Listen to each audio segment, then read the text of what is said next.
Yeah, hi everyone. My name is Micah, and with me here is Israel. Today we'll be talking about how we ship without a blink, basically zero-time downtime deployments at scale. With the invent of technology and the fast pace at which new features are being shipped every other weekend, right? Technology teams have required to ship more faster, and so there have been a lot of issues in terms of errors as well as bugs. So what we'll be talking about is how we ship without a downtime, which is basically zero deployment at scale. So my name is Michael, and I'm a lead DevOps engineer at Delsec. What I do outside of work is I contribute regularly to open source. I'm an AWS community builder, as well as a cloud and native advocate. Thank you. Hi everyone.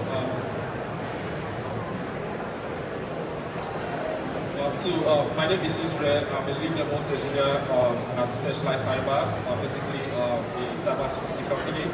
And I'm passionate about DevSecOps and also building resilient systems. And I help companies to innovate rapidly while also maintaining security and also quality as a lead DevOps engineer. So basically, let's start it off with like what is zero downtime or why it matters, right? So basically, zero downtime means like no interruption during deployments. Basically, when you release new features out to customers and to your end users, understanding that there will be no break in transmission or any issues that cause a break to your application. But like we all know, in real life scenarios, there are definitely going to be issues. There will be hardware failures, networking issues, and bugs, unforeseen bugs. Sometimes that slip through your security gates, your testing gates, and the likes in the pipeline. So that brings us to the 0.01%. Like Michael have just said, right? It's not possible for you to have like a 0% uptime, right? There's some fraction of time whereby your system will be down. But what really matters is the ability for you to recover fast if something happens. And let's say, for instance, we are talking about 99.99% uptime, right? That means you now have 0.10% as allowable limit where your infrastructure actually goes down. Now, what does the 0.01% actually mean in real world, right? The effect can be on two sides. It can be on the user side, and also it can also be on the company side. So let's say, for instance, based on the user side, that 0.01 downtime could be that the user are not able to access their banking application, or a patient using the NHS web application are not able to retrieve their data, right? And also, if we also compare this to the company side, that means that company are actually losing customers, right? Because customers brings revenue to the company, and if the application is down, their customer might as well just leave the company and patronize another organization. So because of that, the 0.01% actually does matter for companies. Right, so putting this into like mathematics and perspective, right? If we're talking about a 99.9% uptime, that means that for every calendar year, you're only allowed to have a 53 minutes downtime, which is equal to approximately 5 minutes per month and 8.3 seconds per day, right? So basically, for an enterprise company offering 99.9%, right, and you're trying to build trust with your customers should only be allowed to try to log into your bank application for only and have issues for only 8 seconds per day, right? Other than that, then that doesn't break trust, right? Yeah, break trust. So basically, let's look at the case study. Now, let's take the CrowdStrike example as a case study, and almost all of us here are aware of what actually happened in the CrowdStrike. And what actually happened was that CrowdStrike actually rolled out a new feature, which is like a factory content. It's like an update on the kernel, and because of that actually led to global outage, whereby companies, enterprise, even airlines are not able to carry out the operation because most of their IT infrastructure runs with the Windows operating system. So because of that actually led to like a global outage, right? And that actually highlights the importance of having zero downtime deployment and also having a good global strategy in place.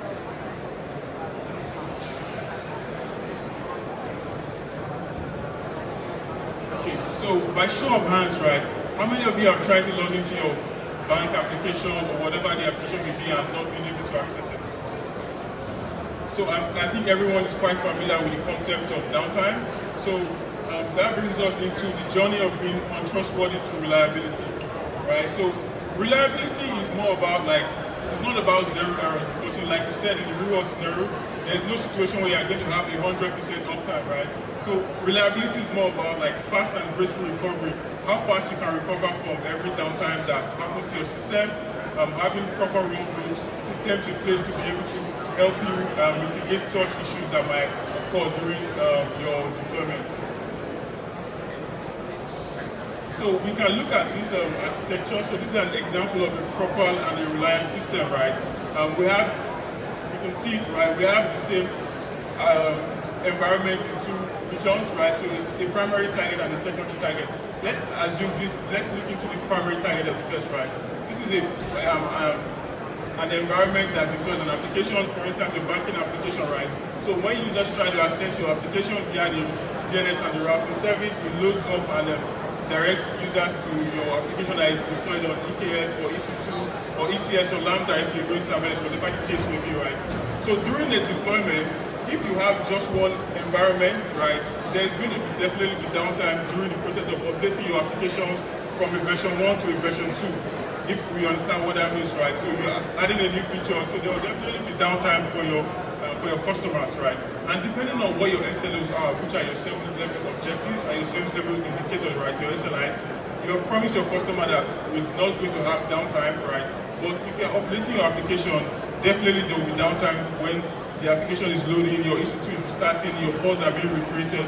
So this brings us into like a more reliable system where we have a secondary target, where you can then make updates on the secondary target, which is like the version 2, right? Update your application in the version 2, and then you can redirect traffic for your customers. After this version has been, the environment has been fully tested, done proper regression testing completed, right? You can then route traffic from your application from the repository to the secondary target. Being that this is not a fully active environment, then you can still keep this second environment as a backup system, just in case there are bugs after deployment. This is properly a proper active environment, right? So you can also have it as active-passive in such a way whereby one is active and the second one is just passive, so it can be like scaled down to the minimum possible resources that can be utilized, right? So if there's a downtime with one, you can easily automatically scale and do like failover. Also, this is also important in situations where you have an outage to a region, for instance, right? So like the Azure fiber cut that happened in the Middle East last month, right? It affected the Middle East, and there was a cut in the Red Sea. So applications that were dependent on that particular region had some amount of downtime. But what Azure did to mitigate this was redirecting traffic from the Middle East to Europe. But that was still some additional latency, but that was some recovery for the team. So this is an example of a reliant system. Thank you. So I think Michael, I've almost said everything. So how do we now achieve this zero downtime, right? We're talking about downtime and all of that. So how do we achieve this in the real world? So we have different strategies that you can actually use. So I call them strategies. We have different strategies. I think most of them fall into either of the active-passive failover strategy or like the active environment, depending on what application you are deploying. So let's say, for instance, if you are deploying a mission-critical applications, whereby the application is not even expected to do that even for, let's say, 5 minutes, right? So in that situation, you should be running like an active environment, whereby you have two identical environments running, so that if anything happens, immediately users are redirected to another available one, right?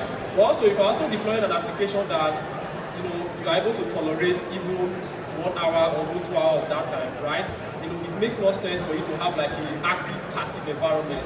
Because if you are running active-passive environment, that means you have one active environment, and also you also have another environment like for redundancy, right? Just in case something happens to the one you currently have. So since you are able to tolerate 1 hour of downtime, you can go with the active-passive environment, right? But look, mind you, active environment is really expensive, right? There are some few companies that can actually achieve that running active environment. So we also have like the blue-green deployment. So the blue-green deployment or blue-green strategy is just like you having two environments. Let's say, for instance, you want to roll out a new feature, right? You want to roll out a new feature to your users. You can have like the green environment, which is like the live environment, which is currently running your current application, let's say your version 1. And then instead of you rolling your new feature to that environment, you would rather have a second environment where you roll out your new feature to test it and allow users to access it. If you are okay with the test, like there's no 5.0 error, 4.02 error, or whatever error status code you are getting, then you can now reroute the traffic, you can now move all the users to that one. So you are basically having like two environments, which is blue and green deployment. And also you also have like the canary deployment. So canary strategy is just like, instead of routing 100% of users to that new version, we simply rather route like little percent of users, let's say 10% of users to that environment and see if everything is going well. Now, in the case of what actually happened with CrowdStrike, right? What CrowdStrike did was that they rolled out the new release to everybody, and that actually increased the blast radius, so everybody was affected. Had it been adopted like a canary deployment whereby, let's say they released the new version to some subset of, let's say, Brazil or one specific country.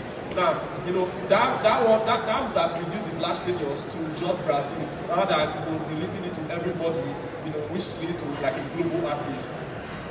So we also have feature flag. I think recently most companies are actually using feature flag, during deployment. So feature flag is just like you have the new feature that you want to deploy to your users, you embed them inside the code, but then you have like a logic within your code that actually activates that specific features. Now, instead of you just releasing your application, you can just deploy everything to your users. But then, if that new feature is causing problem, you can just hit like a killer switch to kill that deployment, and everything goes back to the same thing. I think Spotify actually use this feature when they roll out this is their current new version, whereby whenever you send a playlist to somebody, you can see it as a message, or like just like when you tell somebody a text message, you can actually see it on the Spotify app. Also, we also have the last one, which is the rolling update. I think this one is more prevalent in a Kubernetes environment, whereby you want to roll out a new release. What you do first is that when you roll out one of the new feature, you take out one of the old version. You roll out the second one, you take out the other one. So, in case of something goes wrong, it's very easy for you to roll back. And also, we've been talking about everything, but what actually make the active passive or the active environment possible is having a load balancer and a head share. So I call them the intelligence behind how to failover between your environment. Because if you don't have a system that actually detects downtime or that actually detects issues with your infrastructures, right, it becomes very difficult for you to reroute traffic. So you need a load balancer and a head share that does head share for your infrastructures to see if your application are running. And if it's not running, you can get an alert, or it automatically fails over to a new one. So next, right, like we mentioned earlier, like resilience is more about fast and graceful recovery, right? And an important part of your fast and graceful recovery is having post-mortem, right? Understanding what went wrong and what changed. In the case of CrowdStrike, now they released the proper documentation of what happened and how they can mitigate it for the next time, right? So basically, post-mortems are analyzing the situation that happened with an incident, right? Writing proper documentation and run. So in any situation where that happens again, you have able to access like fast and graceful recovery, right? Next is your contracts, your SLOs, your SLIs, as well as your error budget. So that brings into consideration what type of system you're working with. Are you working with a mission critical application that would require you to have an active deployment strategy, or you're working, for instance, imagine you're trying to make a payment on Black Friday for that new technology that you have been looking forward to, and you try to make the payment and then your bank app doesn't work the whole day, right? I'm sure the next Black Friday, you definitely don't want to utilize that application, right? So that brings us into the consideration to remember that trust has become an important commodity in our ecosystem, and whenever there are issues, people always remember the bad, and then they can leave reviews that I had a bad experience during the last Black Friday, right? So basically, your SLOs decide that, so know what you are able to tolerate in terms of like your error budget, right? And lastly, confidence, right? Confidence comes as a result of repeated use of a particular technology and being happy that it works as expected as you want it to. Thank you. So in this aspect, we're going to be talking about some of the tools and techniques to help us to achieve zero downtime deployment. Previously, we talked about like the strategy, right? So now we are talking about some of the tools and methodology that will help us to achieve this. So we call them like DevOps toolkit, and all of that. So the first one is like the GitOps and infrastructure as code. So GitOps is just like having all your applications, your application source code, your infrastructures all written in the code and all being put into a Git repository. So that Git repository becomes the only source of truth, right? So paraventure, if anything happens to your environment, downtime, whatsoever, right? What you can do is that you can just simply point your reconciliation to let's say Argo CD to your Git repository, and instantly you have all your application running. And also we also have infrastructure as code, right? So just the way you treat your applications, your source code and everything, you should be able to treat your infrastructure like that. So your infrastructure should be in a way whereby they are reproducible, right? They are reproducible across different environments, not just having one environment whereby you don't even know what actually goes into the environment. So you can have infrastructure as code to help you, spin up infrastructure as quickly as possible. Now, if you compare this to the active, passive environment, whereby you have two environments, if something goes down, right? If you have like a GitOps or infrastructure as code, you can simply just, spin up your environment, as fast as possible, right? So that one is one of them. And also, we also have CI/CD, right? If you don't have a good CI/CD strategy or CI/CD pipeline in place to help all this process, right, it's going to lead to downtime. So having a robust CI/CD pipeline that actually does a lot of check, right, maybe scanning your application to see the vulnerabilities, or having like a rollback stage on your pipeline that enables you to just click on the console and then roll it back to the previous update. So I think CI/CD is very important. And the third one is observability. Now, in today's world, observability is very, very important because sometimes before an outage surfaces or before anything happens within your infrastructure, right, there must be some signs underneath that you've not noticed, right? So by having observability in place, right, this will enable you to catch these errors or these issues even before they come out as outage. So having a good observability in place to gather maybe the metrics from your application logs or traces, etc., right? So you should have a good observability in place. And the fourth one is regression test. So you should be able to test your application extensively, test backward compatibility and etc., right? So you need a good regression test. And the last one is shift left testing. Now, shift left testing is just simply moving testing cases, further down the left-hand side of the software development lifecycle. So you should be able to test your application extensively as well, maybe a lead test or unit tests, all kinds of tests, right? You should be able to test your application because sometimes if you allow the test, if you allow testing of your application further down the software development lifecycle, there's a high chance that a bug might slip through to production, right? So if you are testing it earlier, that will enable you to catch those bugs as fast as possible before they can slip through into production. Right? So these are some of the techniques that you can actually use. There are more than these, but these are just like high-level overview of what you can actually use to achieve that. And to put it into perspective, right, CI/CD stands for continuous integration and CD stands for continuous deployment, right? So the parts of the regression testing, the shift left testing, right, are part of the continuous integration. So when the developer writes the code and pushes the code, you have automated testing that is continuously testing for the regression, if there's a dip in the regression, and also testing the application for all the application test cases, right? So that's very important as part of the CI/CD. And bringing it or wrapping up all together, some key takeaways which we'd like to point out is designing for resilience, right? Designing for resilience is actually a key bit and important aspect of your continuous integration, continuous deployment, zero downtime, right? Because at the beginning stage of your application, you are laying the right foundation, designing your application infrastructure with the right technology and tools to be able to mitigate any issues that would come up in the future, right? I know in terms of designing for resilience, some of the examples we have shown, like the active or active-passive, can be quite costly, right? But then understanding what your application is, your application use case, will definitely point you in the right direction on how best to design your application for resilience. Next is automated guardrails, right? Deployment has to be fully automated through your CI and through your CD, right? So continuous deployment where the engineers don't have to manually ship code to production, and everything has to be automated until guardrails, right? This gives the engineers confidence to be able to ship code faster, knowing fully well that there's going to be fully done automated testing, proper regression testing to know that there's no dip in the performance of your application. And lastly, measure what's build trust, right? Like trust is very important.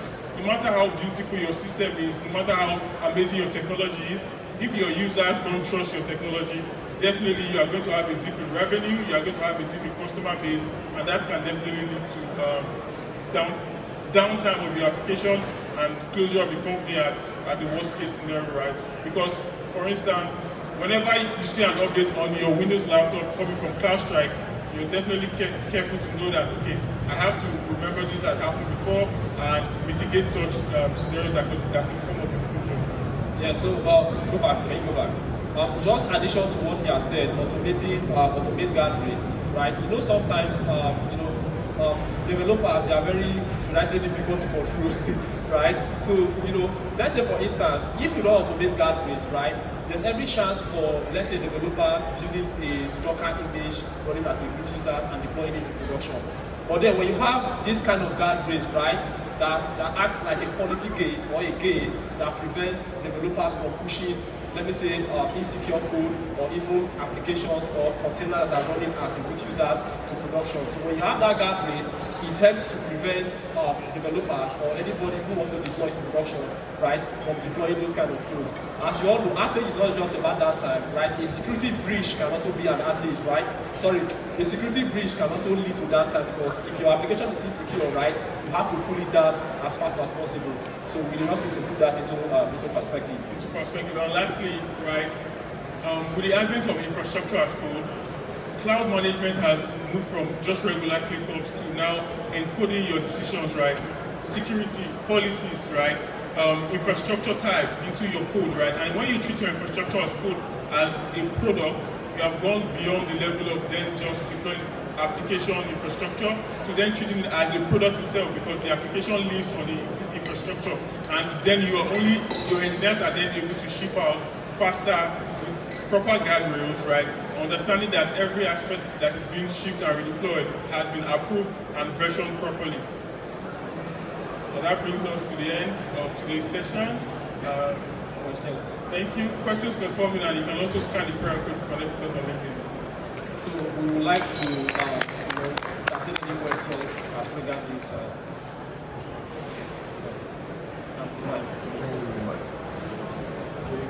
Thank you. So you spoke about active and passive environments. Yeah. So I was just wondering at what point do you bring them in sync?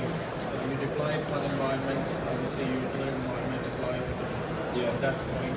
So at what point you sync the both environments? So it depends on whatever strategy you are using, right? If you are running like a stateful applications, stateful applications, you don't actually need to bother yourself about states, right? So I think if you have like two environments running, right, you can just, you have like a RAT53 head check that does the head check to see if the current environment is actually running, right? If it's not running, I think head check has, RAT53 has a head check of about 0.0 seconds, so immediately it failover to the other one. So it's just basically you running the same identical applications in the two environments. So if you are using like a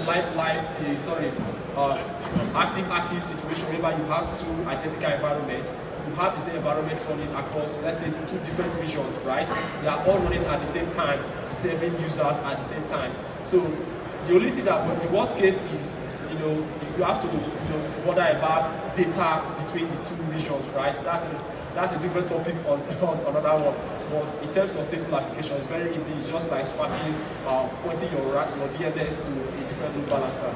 And also, like you mentioned, the active passive. So with infrastructure as code, you're able to spin up your infrastructure in your environment with the speed of light.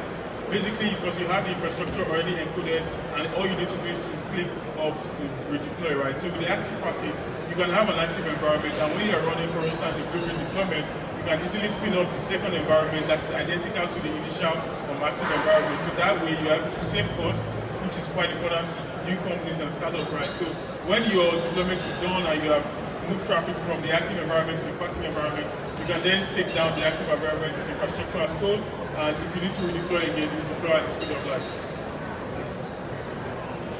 Any other questions?